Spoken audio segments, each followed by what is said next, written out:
interested in a topic a couple of weeks ago and started to just look around and see what was going on, and felt like there was a big need for this information to be shared with people in general. Homelessness is a big problem throughout the United States, and it is just as serious here in Lafayette. So for today's show, I have a very special guest that I am quite excited and pleased that he agreed to come on, which is Mike Rogers, who is the lodge manager with the Salvation Army. Welcome, Mike. How do you do? And thanks for coming on the show. It's my pleasure. And I'm really excited about you being here. So the first thing we want to talk about, for you to talk about, is to tell us some of the statistics about homelessness here in Lafayette. What's going on with that? Well, we usually see about 30 guys a night. We are a nighttime emergency shelter, so we provide a first come, first serve situation where men who are homeless here in Lafayette can come in and get a bed, they can get something to eat, they can do clothes, they can wash clothes. And then at 6 in the morning, everybody is out, hopefully looking for work and trying to better their situation. I would say on average here in the summertime, I'm running about anywhere from 20 to 27 people a night. Now, we also feed the general public, anybody that would feel the need that they want to come in and share a meal with us. We feed from 4 to 5, 7 days a week. And I'm feeding about 100 people a day. Somewhere between 92 and 100 is an average. We do that 7 days a week. What, 7 days a week? 7 days a week. Wow. That's pretty cool. It's like cooking dinner and you don't know who's coming. Yeah. You don't know who the guests are going to be. No, but you can't run out. Yeah. So what are, you work with the Salvation Army. Yes. You've been with them for 4 years. 4 years. Mm-hmm. What are the services available to people that the Salvation Army provides? Well, the services that we provide to homeless men, we are a nighttime homeless shelter for men. So we can provide them a bed, a place to stay for the night, facilities to do laundry, so on and so forth. And you have 30 beds? I would say not 30 beds, I'd say about 28, 29, because that varies depending on who's in our Back to Work program. Now, as far as the general public, we have our thrift store where they can get bargains on things that people donate to us. That's how we generate funding to operate the shelter, to purchase the food, so on and so forth. During the year, we have a uniform drive, school uniforms. We're just about to wrap that up. As a matter of fact, this coming Monday, people who have come in and filled out applications several months ago, we've actually gotten the uniforms in 2 days ago, and they should have received mailers in the mail telling them when to come and pick those up. Now that's a service I had no idea that the Yes. Salvation Army provided. Yes, we So if somebody wants to do that for the school year next year, what would they need to do? Well, usually we make every effort to try to utilize television, radios, things like that to get the word out as to when do you come in to fill out the application. There is an application process. You have to bring, certain bits of information in, such as what your expenses are, what your income is, so on and so forth, the sizes of your children's uniforms. Obviously, we want to make sure that they're as accurate as possible. And when that time rolls around next year, it can fluctuate. Sometimes it's in the latter part of June, sometimes it's in July. Okay. Once that transpires, we try to get the word out, and you come in, fill out an application, and shortly before school begins, we send out a mailer and come in and pick them up. Is there a limit on how many people can get the service? Or We don't try to put a limit on it, although I don't usually handle that end of it. I handle the men's shelter. I don't want to misspeak. I want to say it's really only for Lafayette Parish. I know that many other Okay. people in other parishes may be watching us, so I don't want to give out bad information. Yeah, to my knowledge, it's just here in the city of Lafayette, but no, we don't put a limit on it. Okay. We'll find a way to pay for it. Okay. That is so neat. I mean, it's just something I'd never heard of before. Mhm. So you have the thrift store, Right. and you have the school uniforms. Right, and we have the Angel Tree Program at Christmas. Everybody associates the Salvation Army with the bell ringers they see at Christmas time. Right. And those monies allow us to be able to buy Christmas toys, to run the program, and keep the shelter open. You know, you think about electricity and food and insurance and this and that. It takes quite a bit, because I was running the numbers the other day, but we roughly feed around 700 people a week. Right. And Okay. that's 4 weeks in a month, 12 months in a year, and it adds up. It's quite expensive. And it was interesting that you said you buy your food, Yes. because I know that some of the kitchens, a lot of the food is donated. We do get some donations from entities here in the city. Mostly, it's a lot of baked goods, a lot of sweets. Perishables. It's things that you can't really, it's sort of like desserts is Mhm. the most of the things that we have that are donated to us. But I'd say by and large, 98% of the food I buy. You know, Wow. we Okay. purchase it ourselves. Are you able to buy it wholesale? Or I do don't you mind have to saying, buy it retail? I go through Sam's. Sam's? Yeah, So that's not wholesale. well, it's a little bit of a That's- break, It is, but Yeah. it's still not wholesale. wholesale, no. It's retail. right. Wow. And And- see, I know the difference, Yeah, because, I mean, I did a show with Sudi about the laws and everything about making homemade goods mm-hmm, and selling. mm-hmm. So I understand all about the difference between the retail and the wholesale. Right. Wow, okay. So for a lot of people who think, the Salvation Army is misusing their funds or whatever, this really gives a clue as to what's going on with that. You have to be pretty creative to make it stretch, because once again, you really never know. You have a guideline based on what you've done in the months past, but you really never know who's going to show up every day. Yeah, But you don't want to turn anybody away. right. And you want enough, but you don't want over Right. Well, for waste. we're pretty good at what we do. We manage to Yeah. pull it off every day. That is so neat. So you have your the thrift store and the Christmas tree, and you Mhm. feed the Right. homeless, and you have the shelter. If somebody wants to donate something to the Salvation Army, what would they do? Well, that's very, very important to us. You know, there's a lot of people in town that have a lot of things in their garage, a lot of things in their attic, so on and so forth. And I believe, if I'm not mistaken, we're probably the only ones left that still operate vehicles that will actually come to your home and pick things up. That is neat. So all they would have to do is call our main number, and we operate between 8 a.m. and 4:30 every day. The number's 235-2407. Can we get the number up on the screen for the Salvation Army, so that they can see that? And just Cool. arrange a pickup. The only thing that we don't take, we obviously would like everything to be in usable condition, because we do resell this to raise funds to pay for food, so on and so forth. Right. It's mattresses and box springs we don't accept, but Okay. furniture, clothing, refrigerators, televisions, so on and so forth. That is so neat. That is so neat. Thank you for coming. Well, you're welcome. Thank you for I- asking me. I- It I gives me am- an opportunity to maybe let people in town know what the Salvation Army does.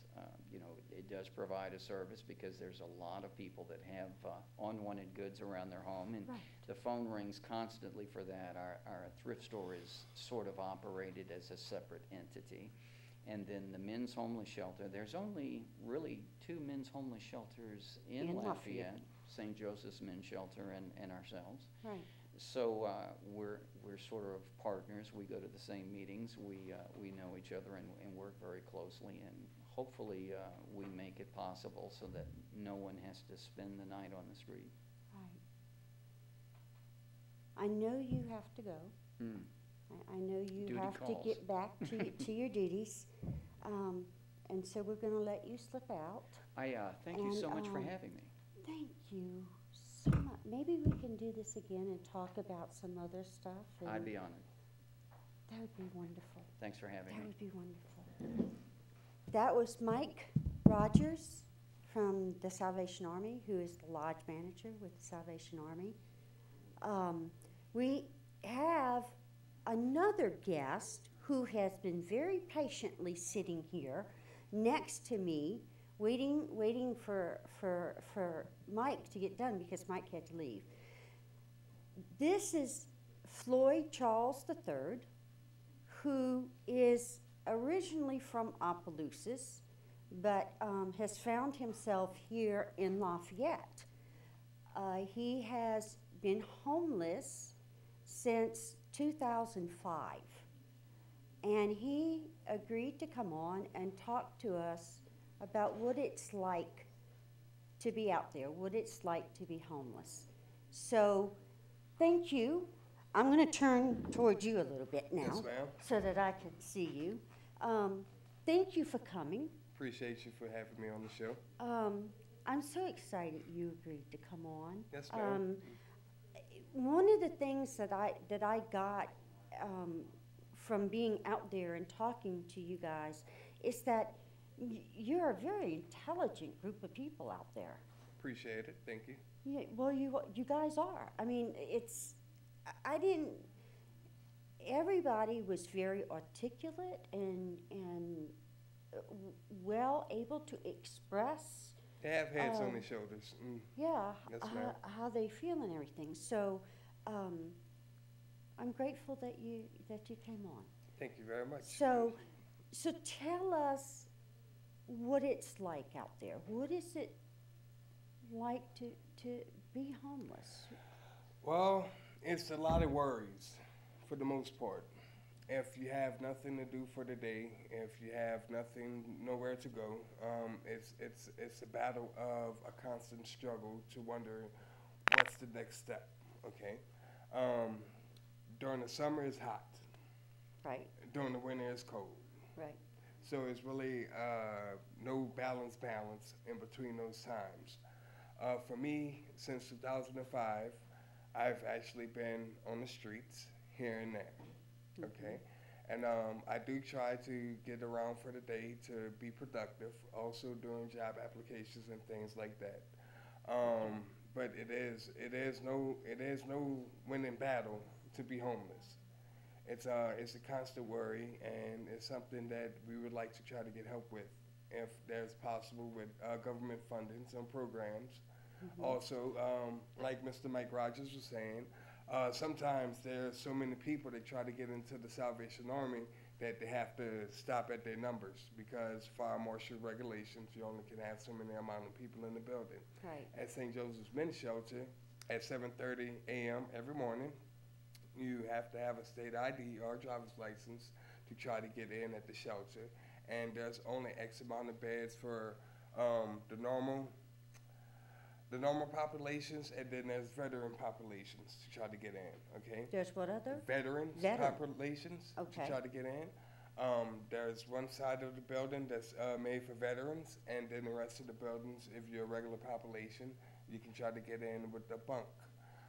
But See, I didn't know that. yes, ma'am, but there's not always all the time you can actually get in. So at 7:30 a.m., if you show up to St. Joseph's Diner, and with the ID, you can try to post in with your name, and you can try to get in for the day. And if they have an availability on the bunk, it's a first come, first served type basis. You can get in, and then you have to do your regular normal health paperwork and stuff like that to get in. And obviously there's more homeless Yes. than there are beds available Yes, between ma'am. the two Definitely. shelters. Yes, ma'am. So if you don't get there, You have to find out, you have to get into a spot for the day where you're going to be sleeping at for the night. Find somewhere else type of shelter, and then hopefully for the next day you can try to redo it all over again. Okay, so if you can't get into the shelter, What do where you do? do you sleep? Well, right now we actually by city ordinance we can actually stay where the St. Joseph's Diners at the Chenier building. We can actually sleep on the sidewalk right there. If not, there's other places where people find spots to go to, and hopefully there's no trouble with the laws about that. But sometimes there is trouble because you have to make sure you're not on somebody else's property, and you have to make sure you are in a safe area, in a safe zone for that. You're saying being safe. Does Meaning- that apply Well, to you as a man? well, I try to be safe every day. What I mean by safe is private properties, things like that. You don't want to be somewhere where you trespassing, because if you are, then you have to worry about the boundaries of the laws. And then some people sometimes might want to try to do that just so they can go to jail, so they can have a 3 hots in the cot. Yes, ma'am. I've heard that phrase. Yes, ma'am. I have heard that phrase. Yes, ma'am. Yes. So you say there's a lot of worries. What is that like? I mean, what? I mean, because First-hand experience. one person talked about how he didn't have any worries because he didn't have a home, he didn't have a car, he didn't have to worry about paying the bills because he didn't have any bills. So for him, he talked about he didn't have any worries. Okay. So what do you mean by worries? I'm talking about to stay clean, to have a shower, and a place to wash your clothes. Definitely, because you cannot just, go here and there every day. You have to make sure, your personal hygienes are up. Or at least definitely I worry about my personal hygienes. Okay. And what I do about that, I go to the Stella Morris, which is right next to St. Joseph's Diner. Okay. And there's a place where we can take showers, we can wash clothes, and we can maintain our personal hygienes. So you do have that service available? Yes, ma'am, definitely. Okay. You said that you put in job applications. Yes, ma'am. How do you do that? I have about 15 job applications pending right now, either through internet service, through the library internet service, or you can actually go to the business itself and see if they have an in-store application. Okay. Yes, ma'am. I have applications pending right now for me. I'm So just you waiting for a actually call go to back. the library and Yes. get on the internet Yes, ma'am. and fill out applications? Yes, ma'am. So the whole idea that the homeless people who are out there, that it's a false belief Hmm. that you guys are lazy and don't want to improve yourselves and don't want to work. I want to improve myself. I would like to work. I try not to be lazy. For the majority of some of them, I see them trying to do for themselves. And I think that's a good sign, and that's a plus sign for them. I really haven't met one of them that's in Lafayette, Louisiana yet that doesn't want to do for themselves. But how difficult is that? I mean, when we talked earlier, you said that after Katrina, it was Katrina that caused you to lose your job, And be lose on the your streets home, more and often. ended up on the street. Yes, ma'am. So you haven't really worked regularly since 2005. 2005. Yes, ma'am. So you're filling out applications to try to get a job, Yes, ma'am.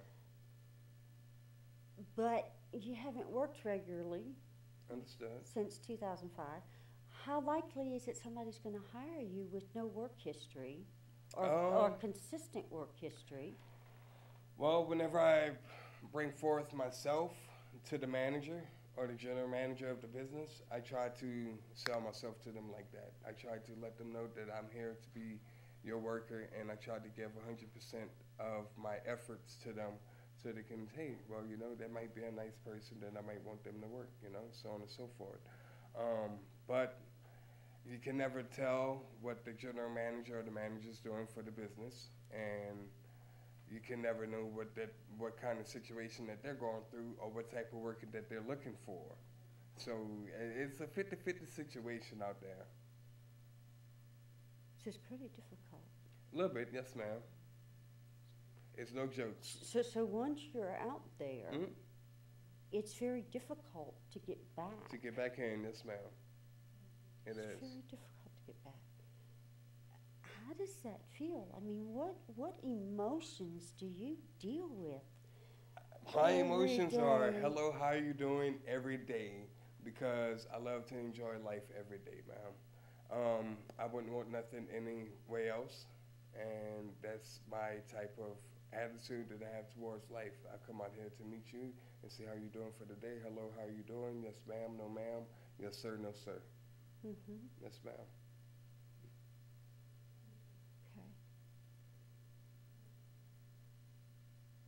Okay. Is there anything that you really think people need to know about the homeless population? That they Go ahead. that they need to hear to touch their hearts? Most of us do try. We do try. And it's not a situation that we probably placed ourselves in. It's probably something that happened throughout time that we got placed in a situation. And it's not an easy task at all. Thank you. No problem. Want a hug? Thank you. We are just about. I appreciate you. I really appreciate you coming, Floyd, because it makes it so real. Yes, ma'am. You know, I mean, we can sit back in our comfortable homes, in our kickback chairs, and in our air conditioning, watching TV, you know, and we really don't think about those who are out there and the reasons why they're out there. You know, I mean, you made a really important point in that most of you are not out there by choice. Understood. You know, and that you didn't end up out there by Yes, ma'am. choice. And you don't want to stay out there. Understood. I am trying my hardest right now. So, I mean, I think that's really important. Yes, ma'am. For people to know, to help touch hearts and that. Thank you for watching. I hope that your heart was touched as much as mine was. This has been a tremendous show, and I thank everybody for watching, and I thank these guys for coming. I do want to thank my underwriter, who is Great Harvest Bread Company. Thank you guys for supporting this show and this program. And if you want some really good homemade treats and breads and stuff, go visit with them and Mr. JP and his beautiful wife. So have a good night. See you next time. Thank y'all for watching.